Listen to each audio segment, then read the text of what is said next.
సరే అన్ని కాన్సెప్ట్లు మీరు చెప్పగలరు, కాకపోతే మీరు ఒక టీంలో ప్లేయర్ కూడా.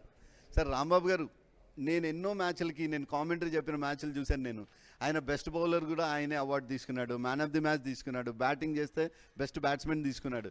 అంటే ఎంత క్రికెట్ని ఇష్టపడితే అది సాధ్యం. సో ఈరోజు I want him to say few words about his presence here. Thank you. మీరుంటే ఒక మాట్లాడడానికి కొంచెం ఇబ్బందికరంగా ఉంటుంది, ఎందుకంటే అన్నీ మీరే మాట్లాడేస్తారు కనుక.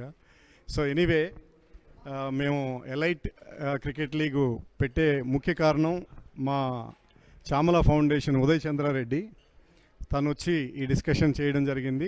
దాని మీద ఇది ఎన్డీఏకి చారిటీ కాబట్టి ఇది ప్రతి ఒక్కరూ మనం ఖచ్చితంగా చేయాలన్న ఉద్దేశంతో ముందుకు పోవడం జరిగింది. ఆ తరుణంలో ఫస్ట్ నేను అడిగిన వ్యక్తి ఉపేందర్ రెడ్డి గారు. ఉపేందర్ రెడ్డి గారు అక్కడ కూర్చున్నారు. అతను ఫస్ట్ ఎంకరేజ్ చేసిన మనిషి కూడా అతను చాలా మంచి వ్యక్తి. అతను ఇలాంటి విషయాలు ముందుంటాడు. సో ఎనీవే, ఈ ఎలైట్ క్రికెట్ లీగ్లో మన తను చెప్పినట్టుగా నాకు సివి ఆనంద్ గారు సారు ఒక మాట చెప్పారు, క్రికెట్ చచ్చేంతవరకు ఆడదామని. అది నేను సీరియస్గా తీసుకున్నా రియల్గా. అందుకని మేము ఆడడం జరుగుతుంది. నా రోల్ మోడల్ అన్నీ ఆయనే. ఆయన దగ్గర నుంచి, సార్ దగ్గర నుంచి నేను అన్ని ప్రతిదీ తీసుకోగలిగాను అట్లా. సో ఆ విధంగా ముందుకు పోతున్నాం. సో ఆ ఫిట్నెస్ విషయంలో ఆ సారే మార్గదర్శకులు కనుక అదొక రీజన్. నాకు ఎక్కువగా అంటే స్టేజ్ ఫీర్ ఉంటుంది లోహిత్ ఉంటే. ప్రతిదీ అట్లనే చేస్తుంటాడు కనుక ఆయనే మొత్తం మానిటరింగ్ చేస్తాడు. ఆయనలాగా మనం మాట్లాడలేము కనుక. ఎనీవే, ఎన్నో మాట్లాడదామని వచ్చాను, బట్ అవన్నీ స్టేజ్ పైన మాట్లాడదాం అనుకుంటున్నా. చాలా గొప్ప మ్యాచ్లు జరగబోతున్నాయి, చాలా మంచి charity matches.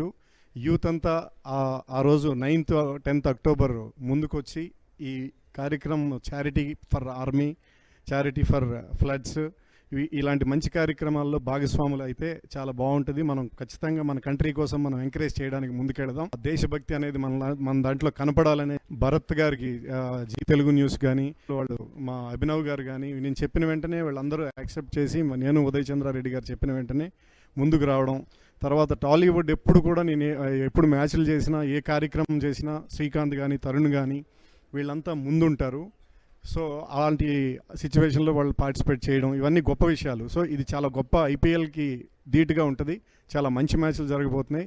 Even Hyderabad cricket association కూడా మాకు టైంకి గ్రౌండ్ పర్మిషన్ ఇవ్వటం, అలాగే government of Telangana say no to drugs మీద, వీటన్నిటి మీద ముందుకెళ్తుంది. వాటికి అన్నిటికీ మేము అహర్నిశలు పాటిస్తామని చెప్తూ, వాళ్ళందరికీ గవర్నమెంట్ ఆఫ్ తెలంగాణ ఇచ్చిన ఇన్స్ట్రక్షన్స్ పాటించాలని అందరూ కూడా చాలా మంచి ప్రవర్తనతో ముందుకెళ్ళాలని అది మేము కోరుకుంటూ, ఇది ఒక మంచి మెసేజ్ ఓరియంటెడ్ ట్రోఫీస్ ఇవి. దీని మీద మేము ముందుకు పోతున్నాం. ఆ విధంగా మీరు అందరూ కూడా కోఆపరేట్ చేసి సొసైటీకి మనం ఉన్నామనే భరోసా, సొసైటీకి మనం ఏం చేయాలనే భరోసాని కల్పించుకుంటూ ముందుకు పోవాలని యువతను కూడా కోరుతున్నాం. ఈ సందర్భంగా మిగతా విషయాలన్నీ ఇక్కడే మాట్లాడేస్తే బాగుండదు కనుక అక్కడ మాట్లాడదాం. థ్యాంక్ యూ అన్న, లోహిత్ అన్న, థ్యాంక్ యూ వెరీ మచ్.